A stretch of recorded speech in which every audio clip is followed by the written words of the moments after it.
जदि आम नेचुरल किसी क्रीम जमी आम यहाँ गोटे नेचुरल प्रोडक्ट आर इफेक्ट एते नहीं किंतु आर इफेक्ट क्या प्रति अच्छी ना कैंसर प्रति अच्छी। नमस्कार धरित्री लाइव को स्वागत करुँ विश्वजीत चिलिका दलरू चर्म कर्कटर महौषधि एक कथा कहबार कारण हूँ कि कठिन अध्यवसाय एवं निष्ठा फल मनुष्य एमती किसी तथ्य को सामना को नहीं आसे जहाँकि जनमानस बेस उपयोगी हो पाए। यह एक घटना देखा मिली रेभेन्सा जदि कहवा रेभेन्सा 4 जणिया गवेषक अर्थात युव टीम गोटे जो माने कि चिलिका दलरू एमती गोटे औषधि बाहर करी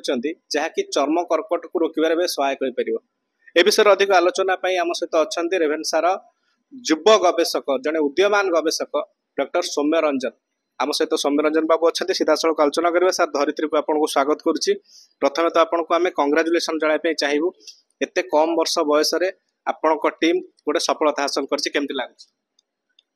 एटा हमर सफलतार आमको बहुत खुशी लगुच आउे भी आम भी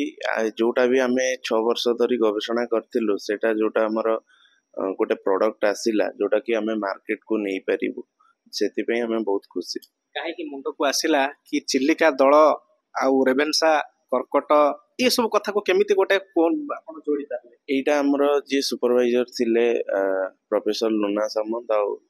प्रोफेसर शिव प्रसाद अधिकारी तांकर government of Odisha row Etah project थिला जोटा कि हमर 13-14 रु स्टार्ट हो जाइतिला काम ए चिलिका सीवीड्स ऊपर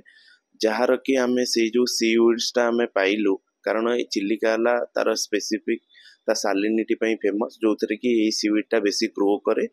आउ से सीवीड रो से भी सन रो प्रोटेक्शन पाइबा पई ए जो कंपाउंड टी सिंथेसाइज करे जोटा mycosporine like amino acid compound टी जोटा कि से कोन करे ना हमर जो अल्ट्रावायलेट रे आसुची सूर्य ठारू ताठारू प्रोटेक्शन पाइबा पई ए कंपाउंड टी सिंथेसाइज करे तो सेति पई हम मुंड को आईडिया आसिला जे जदी ए कंपाउंड टा को हमें आइसोलेट करिकि ए चर्म कर्कट ऊपर यार इफेक्ट देखिबु ताले कोन आसुची यार रिजल्ट तापर हमें यार ऊपर 6-7 वर्ष गवेषणा कला परे आम पाइलु जे ए जो कंपाउंड टी भल इफेक्ट देखौची स्किन कैंसर ऊपर सेति पई कि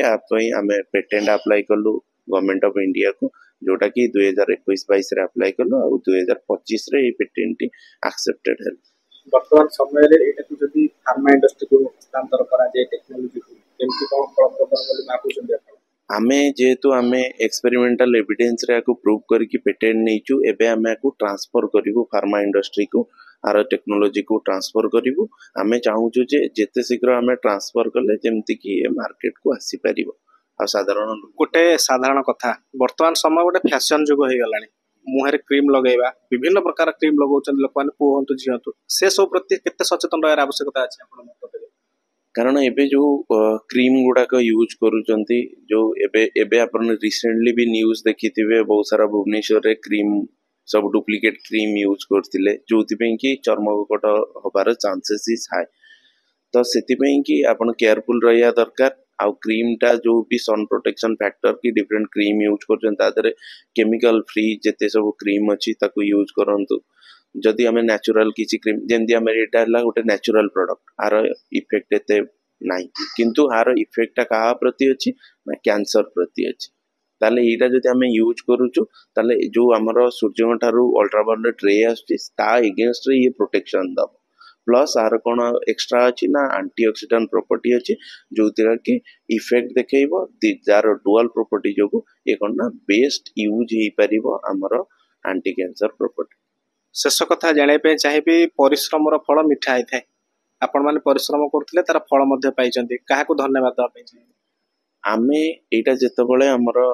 इंडस्ट्री को जीव जेतबळे ट्रांसलेट हम लोक मान पाखु जीव सेतबळे आमे बहुत खुशी हो सेतबळे जानिबे आपण हमर जो कामटा हला गोटे जाई पैला हमर सोसाइटी सोमे आगो को ए गवेषणार धारा जारी रहइबो। हाँ ये गवेषणा तो धारा जारी रही मु चाहूँगी जे जेमती केमती कैंसर रा अर्ली डिटेक्शन आउ कैंसर को केमती केयर करे तारी ऊपर मोर गवेषणा जारी रही जोटा कि मो गवेषणा पे